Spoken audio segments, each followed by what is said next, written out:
आजकल की लड़कियां तो शुरू से आई लव यू 10-20 को बोल देती, फिर 11वें से जाके विवाह करते, कोई फीलिंग्स नहीं रहती।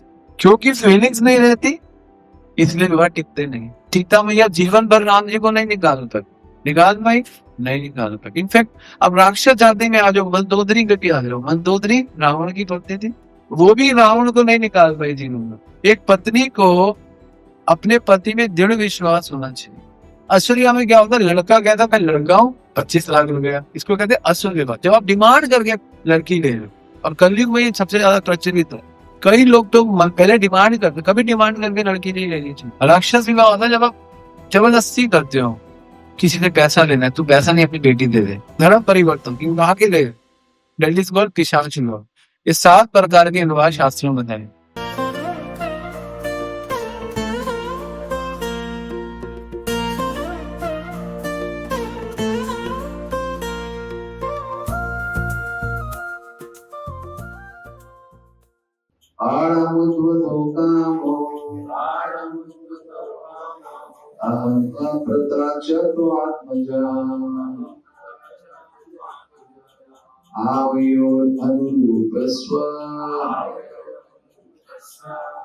आद्यो वैवाहिको विधि। हरे कृष्ण। तो इसका अनुवाद और तात्पर्य प्रभात के द्वारा करते हैं। महामुनि ने उत्तर दिया, निसंदेह मैं विवाह का इच्छुक हूँ और आपकी कन्या ने ना किसी से विवाह किया है और ना किसी दूसरे का वचन दिया है, अतः वैदिक पद्धति के अनुसार हम दोनों हमारा विवाह हो सकता है। कर्दम मुनि विवाह भी हो सकता है। इसका तात्पर्य श्री प्रभुपाद की स्वयं मनु की कन्या को स्वीकार करने के पूर्व पहले श्रीमद कर्दम मुनि के समक्ष विचारणीय बातें अनेक थी। प्रथम तो यह कि वह देवहूति कि उन्हीं के साथ विवाह करने का निश्चय कर रखा था। वह अन्य किसी को अपना पति नहीं चाह रही थी। यह सबसे बड़ी विचारणीय बात है, क्योंकि जब कोई स्त्री प्रथम दर्शन पर ही किसी पुरुष को अपना मन अर्पित कर देती है तो उसे वापस लेना उसके लिए अत्यंत कठिन होता है। यही स्त्रियों का मनोविज्ञान है। साथ ही इसके पूर्व उनका विवाह भी नहीं हुआ था, वह कुंवारी कन्या थी। इन सभी बातों से प्रभावित होकर श्री कर्दम मुनि ने उसे स्वीकार कर लिया। अतः उन्होंने कहा कि हाँ, विवाह में के धार्मिक नियमों के अनुसार मुझे आपकी कन्या स्वीकार है। विवाह के कई प्रकार है। उत्तम विवाह वह है जिसमें उपयुक्त वर को बुलाकर कन्या को वस्त्र आभूषणों से सुसज्जित करके पिता सामर्थ्य के अनुसार दहेज देकर कन्या दान में दी जाती है।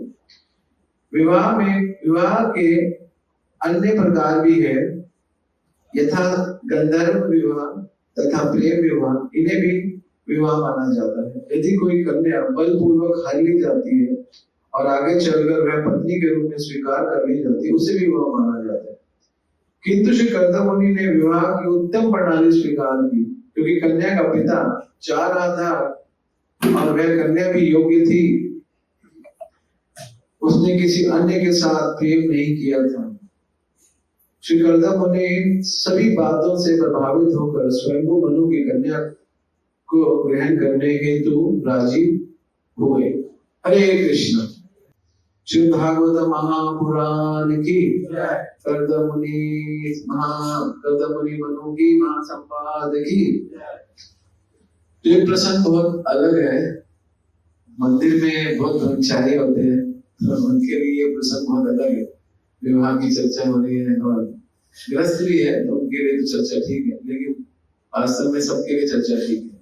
विवाह के बारे में सबको पता होना चाहिए, चाहे कोई विवाह करे चाहे कोई विवाह ना करे। विवाह करना अच्छा है, लेकिन भगवान के लिए विवाह ना करना उससे भी अच्छा है। और अपने लिए विवाह करना बेकार है, भगवान के लिए विवाह करना भी सबसे उत्तम है। ये समझना पड़ेगा। यहाँ पर बताया गया है कि मेरी इच्छा है शादी करने की, मेरी इच्छा है। और क्यों करना चाहता हूँ, क्योंकि आपकी जो पुत्री है उसने कभी विवाह नहीं किया। तो पहली बात तो विवाह वही करना चाहिए, हम विवाह ना हो। हम लोग तो दूसरे विवाह करते हैं, तीसरा विवाह करते हैं, शादी एक से टूटी दूसरे तीसरे। लेकिन विवाह नहीं करना चाहिए। अगर एक बार शादी टूट जाए, वैसे कायदे से भगवान ना करे ऐसे टूट जाए, लेकिन अगर टूट जाए तो दोबारा विवाह नहीं करना चाहिए, क्योंकि वो आपके भाग्य में नहीं। अगर फिर भी आपकी बहुत इच्छा है विवाह करने की, तो कम से कम इस इच्छा से करो कि प्रभु आप बीच में रहो, भक्ति में रहो। तो कई बार डाइवोर्स हो जाता है या किसी का पति पत्नी मर जाते हैं, तो विवाह करने का एक लग्न या योग्यता देख के हम ना करते, लेकिन जनरली नहीं करना चाहिए, क्योंकि जो भक्ति में लगे हो तो कोई जरूरत नहीं है विवाह की ज्यादा। वो भगवान ने जो देना था दे दिया, लेना था ले लिया, तो अब आप क्या करोगे? जनरली नहीं कर, लेकिन फिर भी अगर किसी को जरूरत है तो कर लें। लेकिन पहली क्वालिटी है कि विवाह नहीं किया, इसलिए उनको एक्सेप्ट कर लें। और एक और क्वालिटी है, एक तो उसने किसी से विवाह नहीं किया, और दूसरा कभी भी देवभूति मैया ने किसी से वचन भी नहीं लिया कि मैं विवाह करूंगी, किसी को वचन भी नहीं दिया। आजकल की लड़कियां तो शुरू से आई लव यू 10-20 को बोल देती है, फिर 11 से जाके विवाह करते, कोई फीलिंग्स नहीं रहती। क्योंकि फीलिंग्स नहीं रहती इसलिए विवाह टिकते नहीं। जो निभाने वाली होती है वो अंत तक निभाती है। जब उसको बताया गया कि जैसा भी पति उसको निभाती है, ये बताया, तो ये हमारा वैदिक लिटरेचर ये बताता है विवाह के लिए। तो देवहूति की शादी का प्रपोजल, उनके पिता चाहते थे योग्य पुरुष हो, और कर्दम मुनि योग्य थे, इसलिए उनको बोला गया। और एक चीज हो रहा है, स्त्री का मनोविज्ञान, ये बहुत यहाँ पे प्रभुपाद जी यहाँ पे परपट लिख रहे हैं प्रभुपाद जी कि स्त्री का एक मनोविज्ञान होता है। यही स्त्रियों का मनोविज्ञान है। क्या मनोविज्ञान है बताता हूँ। क्योंकि जब कोई स्त्री प्रथम दर्शन पर ही किसी पुरुष को अपना मन अर्पित कर देती है, तो उसे वापस ले पाना अत्यंत कठिन है। यही स्त्रियों का मनोविज्ञान, और इसी मनोविज्ञान को अबला कहते हैं। क्या कहते हैं? अबला। सुना आपने कभी अबला नारी? किसे सुना? अबला नारी को दो एंगल से अबला कहते हैं। ये नहीं है कि वो शरीर से अबला है, शरीर से भी अबला है, मन से भी अबला है।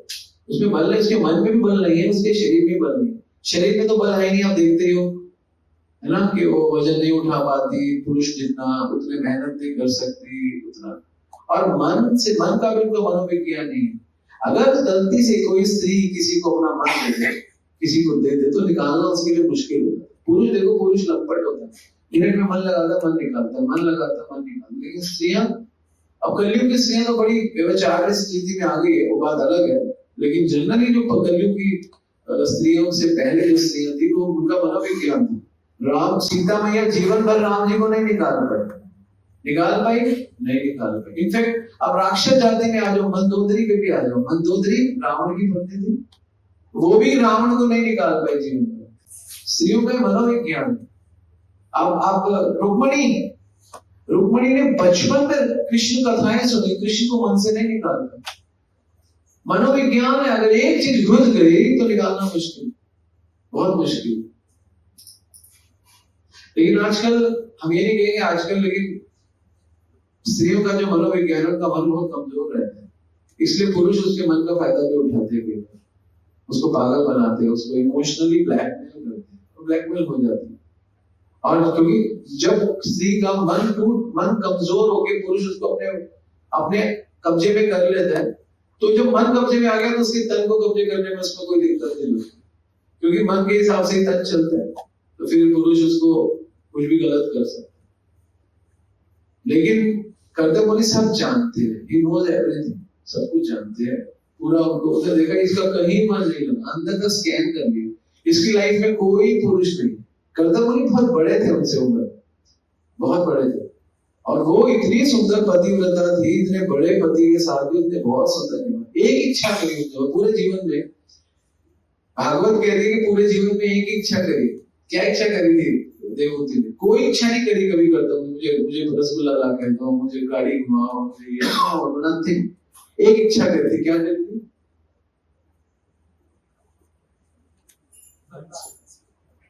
हाँ, कपिल देव भगवान की इच्छा करी थी कि मुझे पुत्र की प्राप्ति हो, बस।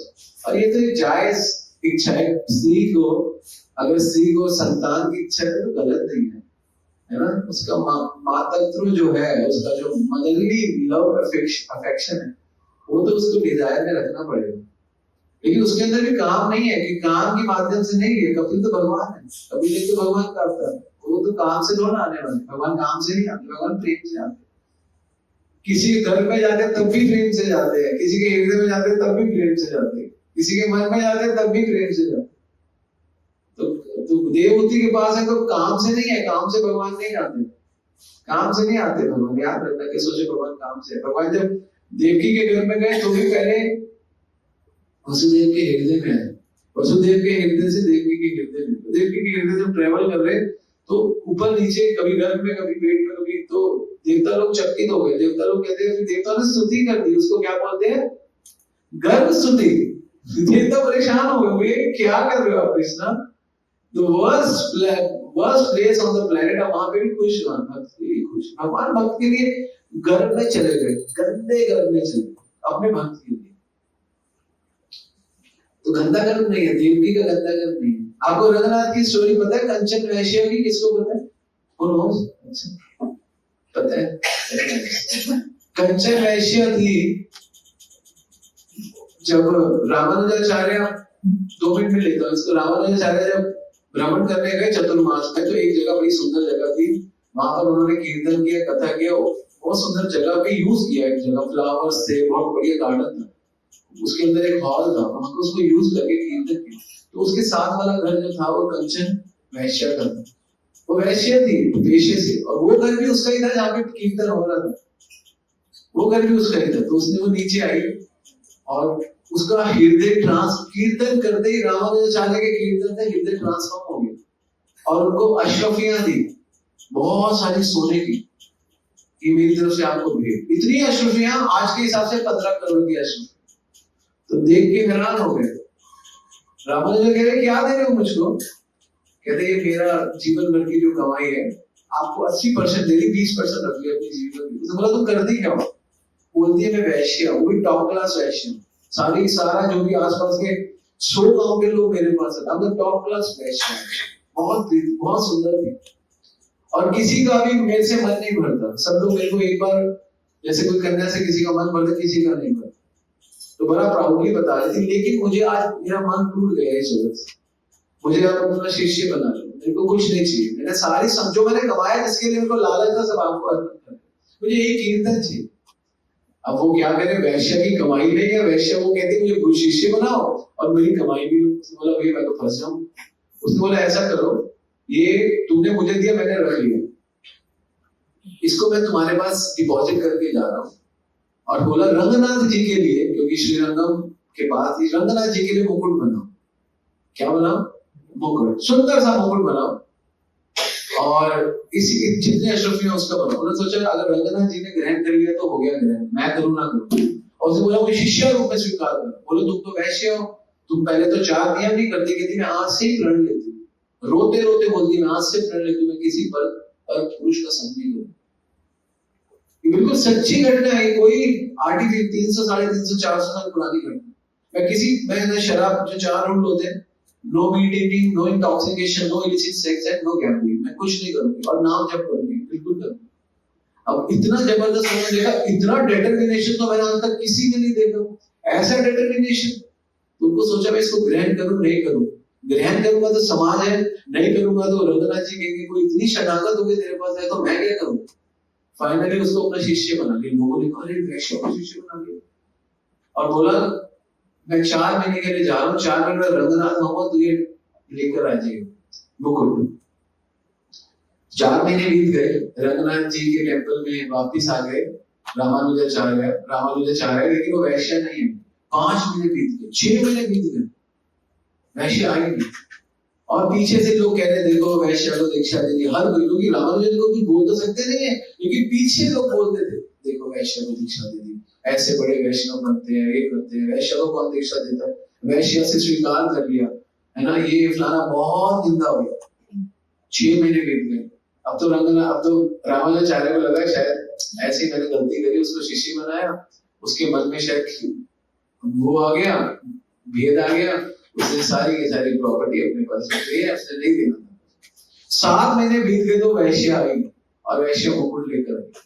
उसने रामानुजाचार्य बोलते हो तुम आ गए हो, बिल्कुल चेंज, साड़ी, वैष्णव तिलक, पूरा कुछ सीख लिया था कि वैष्णव कैसे, बड़ा खुश हुआ।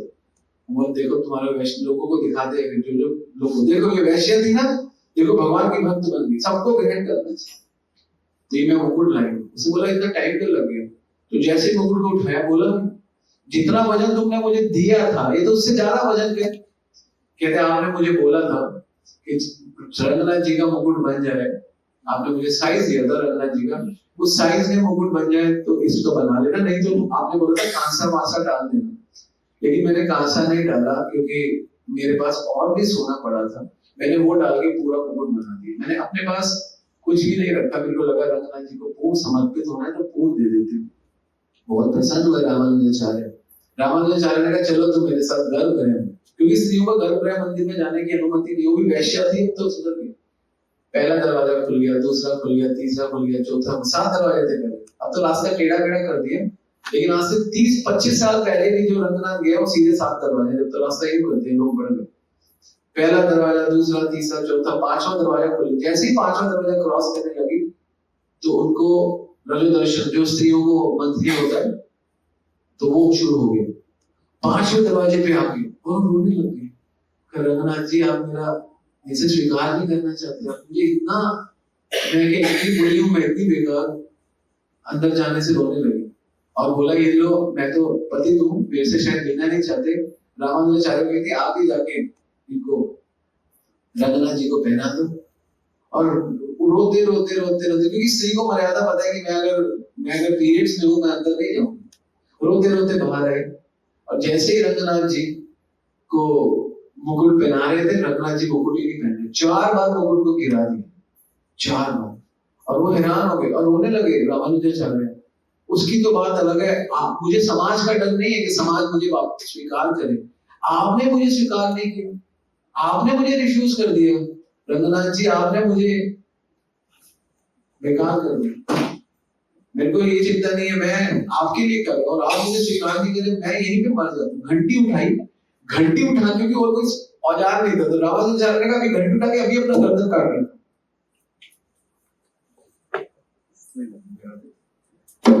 रामानुजाचार्य ने कहा मैं घंटी उतार के भी घंटी से गला काट। जैसी घंटी उठाई काटने, आकाशवाणी हुई, रंगनाथ जी बोले रुको रामानुजाचार्य, रुको रामानुज। सब लोग सुन रहे, मैं ये मुकुट तुमसे नहीं पहनूंगा, तुम कुछ भी कर लो, ये मुकुट मैं तुमसे नहीं पहनूंगा। तो मैं मुकुट तुमसे नहीं पहनूंगा, मैं मुकुट उसी से पहनूंगा, उसी वैश्या से, कंचन वैश्या। उसका दीक्षित नाम भूल गया, वरुणी थी दर्शन, बाद में जब रामानुजन ने दिया, मैं उसी से पहनूंगा मुकुट। और जाओ, उसको एक चीज बोलना, वो बिना स्नान करे, सब लोगों ने सुन लिया, रोकेगा कौन? स्त्री जब रजोदर्शन होती मंदिर नहीं आती, तो उन्होंने बोला नहीं मुकुट पहनाने अंदर गर्भगृह में आई। तो ढूंढते ढूंढते रामा मंदिर से बाहर चली, ढूंढते ढूंढते रामानुज आए, कहते चलो तुम्हें रंगनाथ जी ने बुलाया। कहते ऐसा मत करो, रंगनाथ जी ने तो मुझे रिफ्यूज किया, मुझे बुलाया, मुझे तो बाहर किया, रंगनाथ जी ने बुलाया कहां? कह रहे चलो अब बुलाओ। कहते ऐसी अवस्था में जा ही नहीं सकती, स्त्री को पता है मैं ऐसी अवस्था में कैसे जाऊंगी भगवान। कहते नहीं, इसी अवस्था में बुलाया, नहाना भी नहीं है तुम। और रामानुजाचार्य ने हाथ पकड़ के स्त्री का, मतलब कभी कोई ऐसा नहीं करता कि ब्रह्मचर्य, क्योंकि वो इस समय उस लेवल पे ही नहीं, उनको खींच के अंदर लेके गए और बोला मुकुट पहनो। रंगनाथ जी के ऊपर मुकुट पहनाने लगे। रंगनाथ जी थोड़े ऊंचे थे, उसकी स्त्रियों की हाइट कम होती है। रंगनाथ जी कहते मेरी जांघ पे पैर रख के आओ, मेरी जांघ के ऊपर पैर रखते हैं। एक स्त्री जो रजो दर्शन में है, जो अपवित्र है, मेरी जांघ पे पैर रखो। भगवान ने एक्सेप्ट किया, उसको जांघ पे पैर रखा। जब जांघ पे पैर रखा और मुकुट पहनाने लगा, तो रंगनाथ जी ने अपना सिर नीचे कर दिया और रंगनाथ जी ने सिर मुकुट पहना। वहां पे जितने भी बड़े बड़े ब्राह्मण वैष्णव थे, सब देख के चकित, तो कोई कुछ बोलेगा क्योंकि सबने आकाशवाणी सुनी थी, सब लोग स्टन हो गए, सब लोग खड़े हो गए। तो ये थी वैश्य का समर्पण। ये मैंने क्यों बोला, क्योंकि भगवान को आप जब अर्पण करोगे, जैसे यहाँ पे भगवान कुछ भी नहीं देखते, हम लोग सोचते हैं कि ये है वो है। जब आपका सुंदर भाव, भक्ति भाव होना चाहिए। मैं ये नहीं कहूँगा कल आप भी गंदे हो आ जाओ, डजंट मीन, उतनी सुंदर भक्ति होनी चाहिए।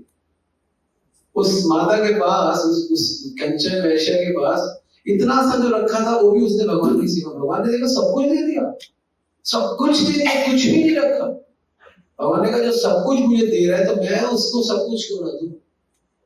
हम अपना सब कुछ कहाँ भगवान को देते, कहाँ अपना मन बुद्धि अहंकार भगवान को देते, कहाँ अपना खुली धन भगवान को देते, कुछ नहीं, बचा के रखते सब चीज।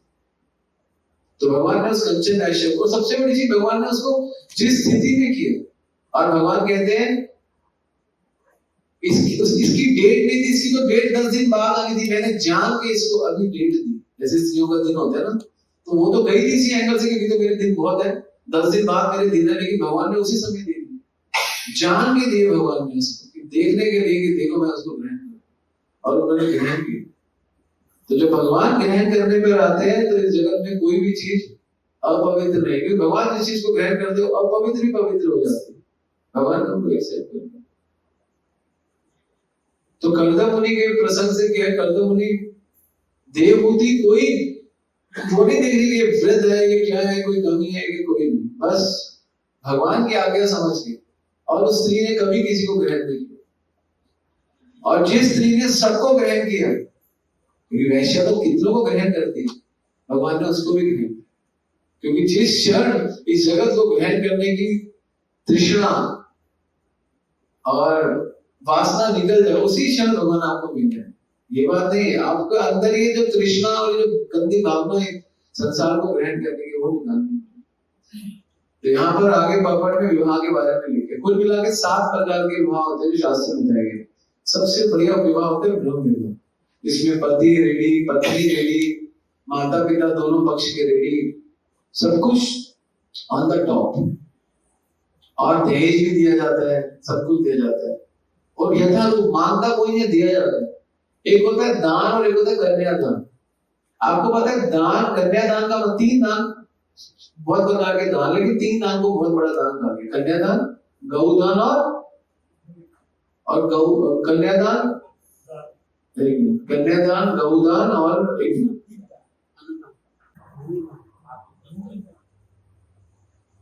भागवतम दान, गीता दान बहुत बड़े है। हमारे भक्तों के लिए तो यही है, ये एकदम परम गुरु मत भक्तेषु विधास्यति, भक्ति में परम प्रेम मांगे थे संचय।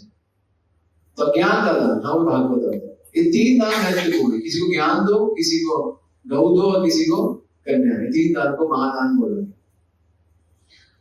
तो जब ये कन्या का दान दिया जाए सब कुछ, उसको कहते हैं ब्रह्म विवाह।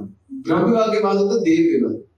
देव विवाह होता है जब कन्या किसी ऐसे व्यक्ति को दी जाए जो बहुत सद्गुणी हो, आध्यात्मिक बहुत उन्नत हो, जैसे कर्दम मुनि। कर्दम मुनि का विवाह देव विवाह भी है और ब्रह्म विवाह भी है। और उसके बाद आता है अर्श विवाह। अर्श विवाह होता है जब गायें दी जाए दान में, गाय। और चौथा विवाह होता है गंधर्व विवाह।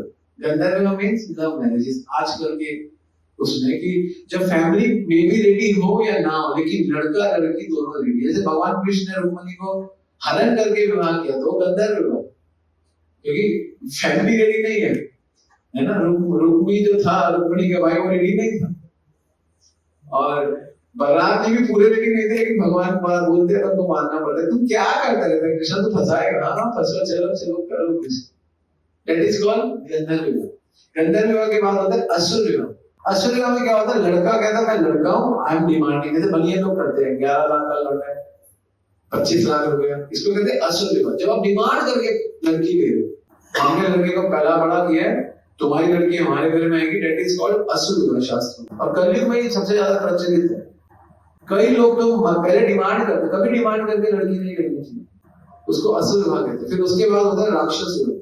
राक्षस विवाह होता है जब आप जबरदस्ती करते हो, कोई किसी से पैसा लेना है, तो पैसा नहीं अपनी बेटी दे दे, है ना, राक्षस प्रवृत्ति से जो विवाह है। उसके बाद होता है पिशाच विवाह।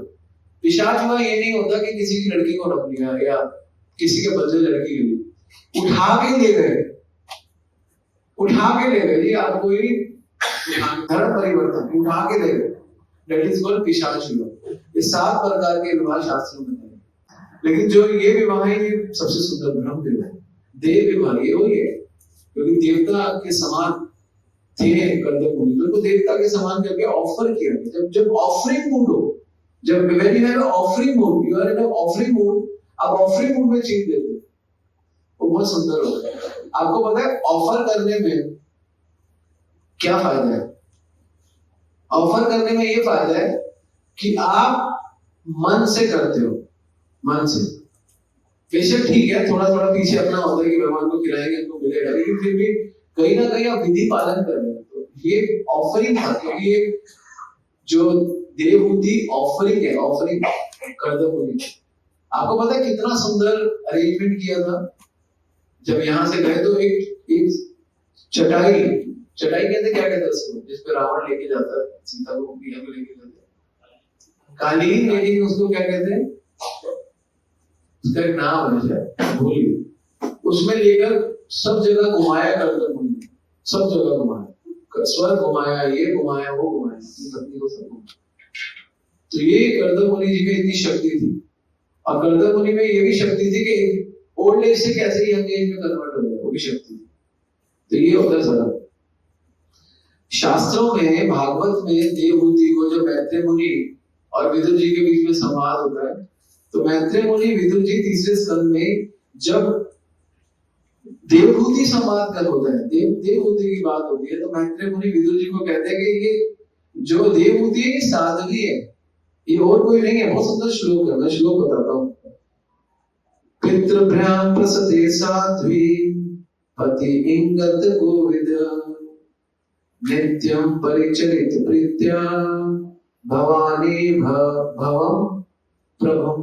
बहुत सुंदर बताते पितृभ्यम प्रस्तुते साध्वी पति इंगत गोविंद। अपने पति को जो समझती है, अपने पति के हिसाब से जो चलती है, पति इंगत गोविंद, जो अपने पति के हिसाब से चले, नित्यम परिचारित प्रीत्या, और वो नित्यम परिचारित प्रीत्या भवानी। भवानी कौन है? भवानी किसको कहते हैं? दुर्गा को, पार्वती को। भवानी व भवम पर प्रभु। और कंपैरिजन करा देवहूति का। मैत्रेय मुनि भागवतम में कंपैरिजन कर रहे देवहूति का पार्वती से। इमेजिन, देवहूति का कंपैरिजन पार्वती। जिस प्रकार भवानी शंकर की पूजा करती है, उसी प्रकार देवहूति अपने पति कर्दमुनि की पूजा करती है।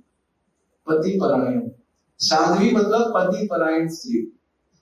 यहाँ पे प्रभात जी लिखते हैं, जो पति के चरणों में रहकर, बिल्कुल एज इट इज पढ़ो, जो पति के चरणों में रहकर धर्म का पालन करे उसे साध्वी कहते हैं। पति के चरणों में रहकर, पति के साथ रहकर नहीं, चरणों में। चरणों का मतलब क्या होता है? चरणों का मतलब है कि अपना दिमाग लगाना ही नहीं है। और आजकल कोई पति के चरण पे नहीं रहती, सब पति के बुद्धि में रहती है, दिमाग में, क्योंकि वो सिर पे चढ़ी रहती है, चरणों में रहती कहाँ पे? आजकल की स्त्रियां चरणों में नहीं रहती, आजकल की स्त्रियां सिर में रहती है। और जिसने अपनी स्वतंत्रता के लिए, अपने जीवन को, अपनी स्वतंत्रता के लिए, अपने जीवन को स्वतंत्र रहने के लिए पति के चरण ग्रहण कर लिए, वे साध्वी नहीं है। जिसने स्वतंत्रता ग्रहण कर ली है वो साध्वी है। जिसने, तो जो आजकल की लड़कियां स्वतंत्र है, मतलब आजकल तो सारी लड़कियां ही स्वतंत्र है। हमें तो सिखाया जाता है स्कूल में, कॉलेज में सिखाया जाता था कि लड़का लड़की बराबर है। तो बराबर है तो मतलब जो लड़का करेगा वही लड़की करेगी, स्वतंत्र है। स्वतंत्रता की बात होती है। लेकिन वास्तव में स्त्री की स्वतंत्रता है क्या? कोई भी स्त्री जो स्वतंत्र हुई है उसका शोषण होगा। आप कोई भी ले लो, आप चाहे आप देख लो। इसलिए शास्त्र में बताया गया, स्त्री को बचपन में माता पिता के, जवानी में पति के, और बुढ़ापे में पुत्र के संरक्षण में रहना। वो स्त्री का कभी शोषण नहीं होता। तो कई लोग, एक व्यक्ति मुझसे पूछता है, मैंने क्लास करी थी तो मुझसे पूछता था, प्रभु जी बुढ़ापे में स्त्री का कैसे शोषण हो सकता है? चलो जवानी बचपन में फिर भी लोग वासनाओं में होते हैं, स्त्री का शोषण बुढ़ापे में। हम सिर्फ शोषण को एक ही एंगल से देखते हैं कि शोषण मतलब उसके साथ सेक्स एक्सप्लोज हो गया, बस ये नहीं। शोषण का मतलब होता है कि जो स्त्री बुढ़ापे में अपने बच्चे के साथ नहीं है, तो समाज में उसका शोषण, रिस्पेक्ट नहीं है। अलग अलग पड़ी है, बेटे से अलग रह रही है, कौन रिस्पेक्ट करता है? शोषण ही हो रहा है। देखो, ये जरूर कहेंगे बेटे ने निकाल दिया, लेकिन फिर भी रह लो ना, यही करो बच्चे को। अनाथ आश्रम खुल गए, ये आश्रम नहीं थे, हमारे 4 आश्रम है। कौन कौन से? सबसे पहले ब्रह्मचारी आश्रम, फिर गृहस्थ आश्रम, फिर वानप्रस्थ आश्रम, और फाइनली संन्यास आश्रम। ये 5 आश्रम तो हमको कलयुग में दिए, हमने खुद बनाया। हम बहुत खुशी से कहते हैं, हम कोई जानते हैं ना आपने क्या क्या किया समाज के, हमने वृद्ध आश्रम बनाया। अच्छा, बहुत अच्छा काम किया, समाज को बिगाड़ रहे हो आप, सही कर रहे हो। जो बूढ़े हैं उनको भजन करना चाहिए, उनको वृद्ध आश्रम में भी जाके भजन नहीं है, चलो उसका नाम ये रखते हैं भजन आश्रम, क्या बूढ़े लोग आके भजन करो। वृद्ध आश्रम, वहां पे क्या खेला जाता है, ताश। सारे बूढ़े ताश खेलते हैं और सारी माताएं तंबोला खेलती है, ये करते हैं वृद्ध आश्रम, यही होता है। तो भजन आश्रम को कम से कम कीर्तन ही कर ले, चलो फिर तभी कहेंगे चलो बुढ़े को बुढ़िया को सही जगह डाला, भजन तो कर ले, घर में संसार से निकल के भगवान की तरफ तो आकर्षित होंगे, भजन तो। लेकिन वो भी नहीं होता, वृद्ध आश्रम मतलब टाइम वेस्ट आश्रम, ये बताया गया। तो ये बताया मैत्रेय जी कहते हैं कि नित्य परिचारित प्रीत्य भवानी व भवम प्रभु, जो अपनी भवानी जितनी प्रेम करते हैं उतनी देवहूति का कंपैरिजन दुर्गा से किया गया। इमेजिन, सोचो कितनी पवित्र, कितनी पवित्र। और देवहूति बताती है, देवहूति माता की जो सेवा है, मैत्रेय मुनि बताते हैं सेवा का स्तर कैसा होना चाहिए। स्त्री सेवा का स्तर बताया गया स्त्री का, भागवत में भगवान कृष्ण गोपियों को भी बताते हैं, वो दोनों प्रसंग लेंगे। लेकिन यहाँ पे क्या बताते हैं, विश्वम्भे आत्मनः शोचे गौरवे गन्धमेन च शूर्षया सृजन वाचा मधुरया चको मतलब चखना।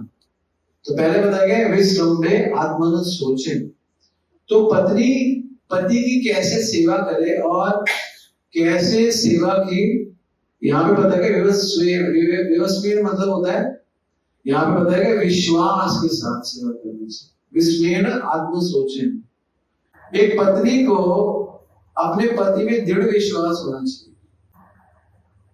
खैर ये आप लोगों का विषय नहीं है क्योंकि प्रभु ज्यादा है, लेकिन एक स्त्री का जो जीवन है, पति पे पूरा विश्वास होना चाहिए। पति चाहे गंदा ही क्यों ना हो, वो विश्वासघात भी क्यों ना करे, लेकिन स्त्री को फिर भी विश्वास करना बताया गया। और आत्म सोचें, आत्म सोचें मतलब अंतकरण, अंतकरण सोच मतलब पवित्र। स्त्री को अपने पति की जब भी सेवा करे तो अंतकरण को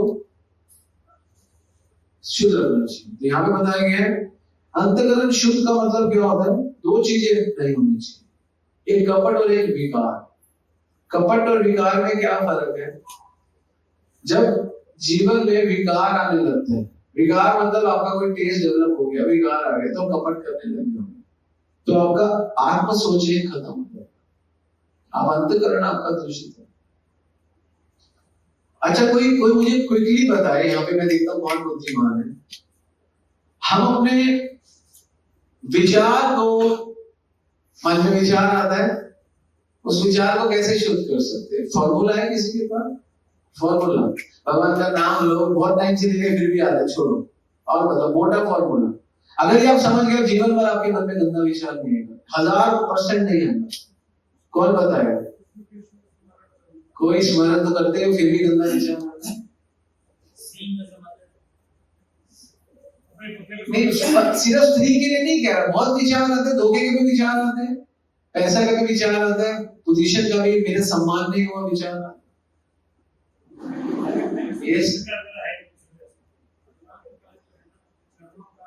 हाँ, भगवान का चरणों का स्मरण कर रहे, लेकिन हम सब लोग वही तो करते और करते क्या, रोज पढ़ते हैं। हाँ, हो नहीं पाता, ये बात तो सही है, हो नहीं पाता, हो क्यों नहीं पाता, वही तो क्वेश्चन है।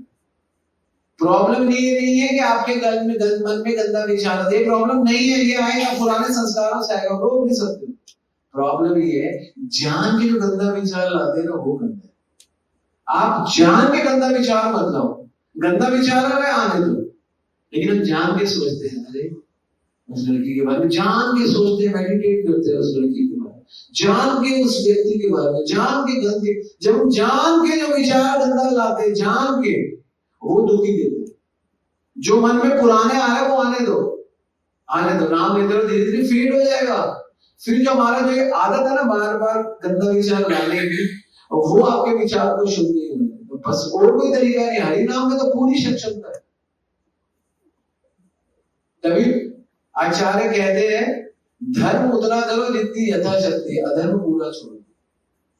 धर्म यथाशक्ति से, अधर्म पूरा छोड़ो। ये प्रॉब्लम नहीं है कि आपके मन में गंदा विचार आता, सबके मन में गलियों में गंदा विचार आता। प्रॉब्लम ये है हम फोर्स करते गंदा विचार क्यों आ जाए, उस माता का ख्याल आना, उस प्रभु का ख्याल है, उस धन का ख्याल, जान के इसको बताऊंगा, देखता हूं इसको, इसकी तो पैर ही तोड़ के रहूंगा मैं, इसको तो हाथ पैर तोड़ने ही तोड़ने। ये जो खूब जो गंदा विचार डालते हो ना मन में, इस वजह से भगवान के चरणों का स्मरण नहीं होता, इस वजह से आप अपनी जो गंदा विचार आ गया माला कर मैं इतना गंदा हूं, हाँ इतना गंदे हो, सॉरी मुझे माफ कर दो, ये बोलो, फिर विचार आ गया, लगातार लगातार 1-1.5 साल करते रहो, गंदा विचार आना शुरू हो जाएगा बहुत जल्दी। ये फॉर्मूला सिंपल फॉर्मूला, शास्त्रों को ढूंढते रहोगे, ढूंढते रह जाओगे, नहीं मिलेगा, लेकिन आपको फोकट में करो का फॉर्मूला देंगे, फोकट का फॉर्मूला। गंदा विचार जो खुद डाल दो ना दिमाग में, खुद को भरा हुआ वो आपको बड़ा नहीं करता। सही कह रहा हूं गलत कह रहा हूं, यही है। विचार आएगा, गंदा आएगा, नाम लो, फिर ना विचार आएगा, नाम लो, नाम लेते हरे कृष्ण, दो लोग बात कर रहे, तीसरे बंदे वो बिल्कुल संकी है, वो बड़ा पागल है, अपना अपना आप सही कह रहे, मैंने भी नोट किया, वो सबसे ज्यादा अलग रहता है, हरे कृष्ण कृष्ण कृष्ण कृष्ण। आपको यही चाहिए था, फोर्स किया अपने माइंड को, कहां आपका काम, क्या करना चाहिए, छोड़ो प्रभु, गंदा ठीक हो जाएगा, भगवान का नाम लो, हरि बोल, हरे कृष्ण, आपने रोक दिया उसने विचार, गंदे विचार को आने से। और वो जो आपने गंदा विचार आने से रोका, वो आपका काम करेगा। जो विचार निकल रहा है वो इतना दुखी नहीं देता। ज्यादातर लोग सोचते हैं हमारे गंदे विचार आते हैं, प्रभु क्या करे, गंदा विचार आ रहा है, कोई बात नहीं, आने दो, नाम से हटाने का प्रयास। गीता में भगवान क्या बोलते हैं, तत तत नियम एतत् आत्मनि वशी में, तत तत नियम में आओ, मेहनत करो, आत्मनि आत्मा से वशीत नहीं, इसको रोको। हम रोकते नहीं, आ जा मेरे भाई। जिस प्रकार आप एक शराबी को अपने घर में एंट्री दोगे, वो आपको शराब पिलाई देगा, तो प्रॉब्लम क्या है, वो शराबी को एंट्री मत दो। आपने शराब छोड़नी है ना, शराबी मैं शराब छोड़ दूंगा, मैं आप में इतनी ताकत नहीं, हम शराब छोड़ दो, आप शराबियों का संग छोड़ दो, जो आप कर सकते हो, उससे शराब छूटेगी। आप सोच रहे हो कि मैं शराब छोड़ दूंगा और शराबियों का संग करूंगा, कभी शराब नहीं छोड़ूंगा। मैं स्त्री संग छोड़ दूंगा, लेकिन स्त्री संग छोड़ दूंगा, लेकिन स्त्री संग सखी का संग छोड़ दो, आपका स्त्री संग छूट गया। शराब छोड़ने से पहले शराबी को छोड़ दो, आपकी शराब छूट जाएगी। शराब इतनी प्रॉब्लम नहीं है, शराबी कहते शराब पीते, और एक दिन वो पिलाते पिलाते पिलाते पिलाते आपको नशेड़ी कर दे। नशेड़ी को संग नहीं चाहिए, जो नशेड़ी होता है ना, जो अति शराबी है, उसको संग नहीं चाहिए, उसको शराब का ही संग चाहिए। लेकिन शुरू में जब आप शराबी बनते हो, आपने मतलब लोग बनते हो, वो संग से बनते हैं, संग को ही छोड़ दो, शुरू में संग छोड़ दो। Man is known by the company he keeps. तो इसलिए आत्म सोच में कहां चला गया, आत्मा की शुद्धि कैसे होगी, मन कैसे शुद्ध होगा, गंदे विचारों को रोकने से, मत आने दो। गौरवेण दमेन च, गौरवेण मतलब जब भी आप सेवा करो ना, जैसे पति अपनी पत्नी अपने पति की सेवा, उसको गौरव समझे, उसको भार ना समझे। जिस सेवा को आपने भार समझ दिया, वो सेवा आपको ले डूब बनेगी। जिस सेवा को आपने गौरव समझा, तो आप शास्त्रों के थ्रू लेके चलो चीजों। गौरवेण दमेन च, दमेन च मतलब जो स्त्री अपनी इच्छाओं को दबा लेती है, अपनी इंद्रियों को और अपनी इच्छाओं को। ये एक सिद्धांत है जो भक्ति सिद्धांत का बोलते हैं। कई लोग अपनी इच्छाओं को दबा लेते, इच्छाएं दबा लेते, लेकिन स्वभाव के कारण, लत के कारण इंद्रियां नहीं। जैसे फॉर एग्जांपल, आप इच्छा करके कहोगे कि मैं चतुर्मास है, अब मैं स्त्री संग नहीं करूंगा, ऐसा प्रण लेते हैं कई गृहस्थ, इच्छा जागृत करेंगे। लेकिन आपको सिर्फ इच्छा नहीं, आपको इंद्रियों को भी दूर रखना है, इच्छाओं को नहीं, क्योंकि इंद्रियों का नेचुरल स्वभाव है वो अपनी तरफ आकर्षित करती है। तो इच्छा के साथ इंद्रिय से दोनों चीजों को करना। और जब हम इच्छाएं दूर रखते हैं, भगवान में इच्छा, लेकिन फिर भी इंद्रियों से वशीभूत हो जाते हैं, फिर हम बोलते हैं प्रभु क्या ऐसा क्यों, ये आपकी आदत के कारण, जब मुझे आदत पड़ेगी ना, लत के कारण आपकी इंद्रियां इधर उधर भाग जाती। तो ये है इंद्रियों पे और इच्छाओं पे, दोनों पे दमेन। जब भी दमेन से शब्द होगा तो दोनों पे, दमन करना इंद्रियों का भी और इच्छाओं का। और शुश्रूषया सुहृद वाचम, तो सुहृद हिसाब से सेवा करो। और वाचम, वाचम मतलब वाणी मधुर। एक्चुअली सबसे ज्यादा प्रॉब्लम है स्त्री और पुरुष में, जो पुरुषों को प्रॉब्लम है वो स्त्रियों की वाणी से ज्यादातर, जो शादीशुदा है ना। क्योंकि स्त्रियां जब बोलती है तो कटाक्ष बोलती है तो पुरुष को अच्छा नहीं लगता। तो इसलिए आप चाहे जितनी मर्जी सेवा करो, लेकिन अगर आपकी वाणी शुद्ध नहीं है तो आप घर में, हृदय में घर नहीं बना। और फाइनली मधुरा चखो, और मधुर, जब आपकी वाणी अच्छी होगी तो मधुर चखो, तो आप मधुरता को चख पाओगे। तो ये बताएंगे, तो स्त्रियों को ऐसा होना चाहिए, सुंदर बोलना चाहिए। ये भागवत बताते हैं। अब भगवान कृष्ण क्या बोलते हैं, फटाफट ले, तो टाइम नहीं है। भगवान कृष्ण बोलते हैं भर्तु शुश्रूष, ये भागवतम के 10वें स्कंद का 29वां अध्याय, जिसमें जो ये पंचरस अध्याय है ना, उसमें से एक अध्याय में भगवान इसकी बात व्याख्या करते हैं। 2 श्लोकों में 10, 29, 24, 10, 29, 25 में भगवान बोलते हैं भर्तु शुश्रूषं स्त्रियां परो धर्मो हि अमाया तद बंधु नाम च कल्याणम प्रजनाम चालु पोषण। भगवान कहते हैं भर्तु शुश्रूषं, तो सबसे पहले स्त्रियों को भर्तु, भर्तु मतलब उनका भरण पोषण करने वाले प्रभु, शुश्रूषं उन पे फेथ रखना चाहिए। स्त्री नाम परो धर्मो हि अमाया, ये उनका परम धर्म है। तद बंधु नाम च कल्याण, और जो भी अपने पति के बंधु नाम के रिलेटिव है उनका कल्याण करना चाहिए। और प्रजनाम चालु पोषण, और प्रजना मतलब प्रजनन करके जो बच्चे पैदा हुए उनका पोषण करना चाहिए स्त्रियों को। ये भगवान कृष्ण गोपियों को बताया पहले श्लोक में। दूसरे श्लोक में क्या बताते हैं, भगवान बताते हैं दुशीलो दुर्भगो वृद्धो। दुशीलो मतलब जिसका शील सही नहीं है, जिसका कैरेक्टर सही नहीं है प्रभु का। दुर्शीलो दुर्भगो, दुर्भाग्य, किसी का फॉर्चून नहीं है। कई पुरुष होते हैं दुर्भाग्य, तो भगवान कृष्ण गोपियों को कहते हैं अगर तुम्हारे पति दुर्शील है, तुम्हारे पति दुर्भाग्य है, वृद्धो बूढ़े भी है, जड़ो, जड़ो मतलब बुद्धि नहीं है, जड़ बुद्धि है, रोग्यो अधनो अपि, हाँ उनको रोग है। अधनो, अधनो मतलब धन नहीं है, धनो मतलब धनो, अधनो पति स्त्री न हत्यो, तभी पति पत्नी न हत्यो, न हत्यो मतलब तब भी रिजेक्ट नहीं करना चाहिए। अगर इतने दोष है पति में, पति का कैरेक्टर सही नहीं है, पति का किस्मत सही नहीं है, पति बूढ़ा है, पति के पास धन नहीं है, पति को रोग है, तब भी पत्नी को न हितत्यो, न हत्तव्यो, न हत्तव्य, कभी भी त्याग नहीं करना चाहिए। लोगो इप्सु आप्तति, और लोग मतलब परलोक में इप्सु इच्छा, जिस स्त्री की भगवान के पास जाने की इच्छा है उनको ये काम करने चाहिए।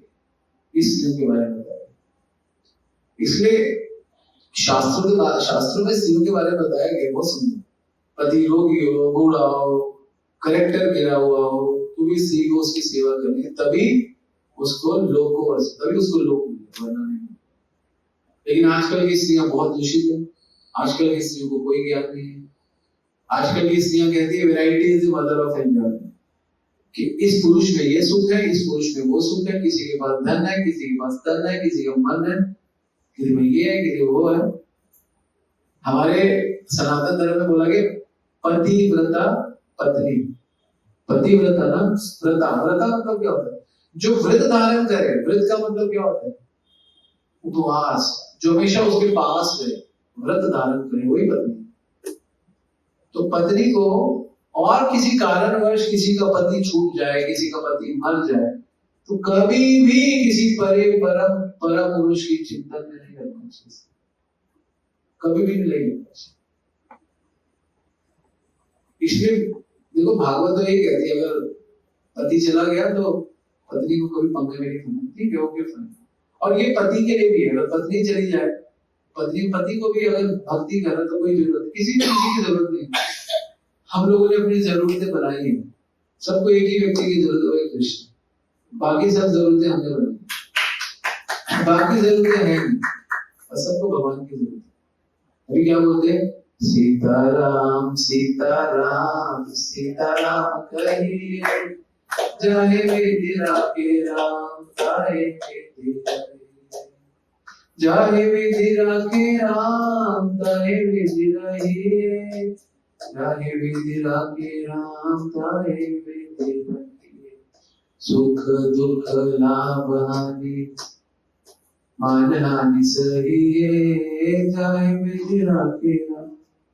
सबको भगवान की जरूरत है। सच्ची बताओ, ये सबको समझ में नहीं आता, बस इसीलिए लोग परेशान हैं। लेकिन अगर पत्नी बनना है तो वो देवभूति जैसे बनो, और पति बनना है तो गर्दन जैसे बनो, ज्ञान में भरे हुए और वो सेवा में भरे हुए। जहां ज्ञान और सेवा भर जाती है वहां कपिल देव प्रकट हो जाते हैं, वहां भगवान प्रकट हो जाते हैं। ठीक है, हरे कृष्ण। जगत गुरु श्री गुरु महाराज की, परम करुणा गुरु महाराज की, दाई गौर प्रेमानंदे। कोई प्रश्न तो ले सकते हैं, कुछ ऐड करना तो कर सकते हैं। क्या प्रश्न है? तो जो आपने जैसे बोला गंदा विचार आना गंदा नहीं है, और गंदा विचार लाना गंदा। हाँ, तो प्रभु जी गंदा विचार लाने को कैसे करते? गंदे विचार लाने को बंद करना बहुत आसान है। जब वो विचार हो उसको इग्नोर कर दो, उसको वेट मत करो। जैसे कि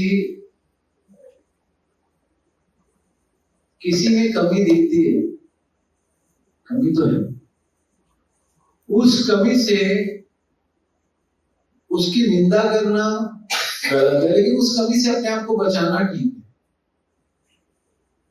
उस कमी से अपने आप को बचाना ठीक है, लेकिन उस कमी की निंदा करनी है अगर किसी को ठीक करने के लिए तो गुरु को कर सकते, वरिष्ठ को, वैष्णव को कर सकते, लेकिन ढिंडोरा पीटना सही नहीं।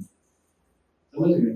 गंदा विचार आ गया, और ये तो वैसे अच्छा विचार है कि कोई कमी है तो बताना, लेकिन वैसे ही गंदा विचार आ गया कि मेरा नाम हो, इसका नाम ना हो, मेरी सेवा देखिए, इसकी ना देखिए, और ये करना, तो इससे दिक्कत।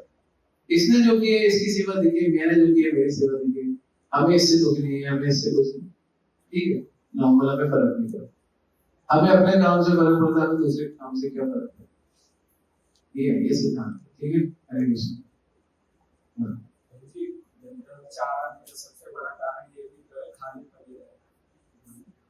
अब खाली पड़ा रहना भी गंदा विचार का कारण है, और पुराना संस्कार बहुत मैटर करता है। पुराना संस्कार और नए कर्म विचार बनाते हैं। अगर नए कर्म अच्छे होंगे तो विचार अच्छा है। पुराने में तो देखो कोई कुछ नहीं कर सकता, कोई मोटा है, कोई पतला है, कोई काला है, कोई गोरा है, कोई लंबा है, कोई बनिया है, कोई पंजाबी है, कोई राजपूत है, कोई शर्मा है, क्या कर सकते? कोई गंदा है, कोई लड़का है, कोई लड़का, उस पर तो कुछ कर नहीं सकते। तो काट दो anything of this particular subject. But हाँ, आप नए कर्म ठीक करो, उससे आपके विचार, पुराने विचार थोड़े आपको तंग कम करेंगे, और अगर आप नए कर्म बहुत अच्छे करोगे, भक्ति में करोगे, तो पुराने विचार बिल्कुल डाउन हो जाएंगे। और 2-5 साल माला करके, 2-5 साल 10 साल भजन करके, 2-5 साल गीता भागवत पढ़ के नई चीजें गंदी आनी बंद हो जाती है, और पुरानी चीजें फेड होने लग जाती है। यही प्रोसेस है, दिस इज द प्रोसेस, यही प्रोसेस। ठीक है, हाँ।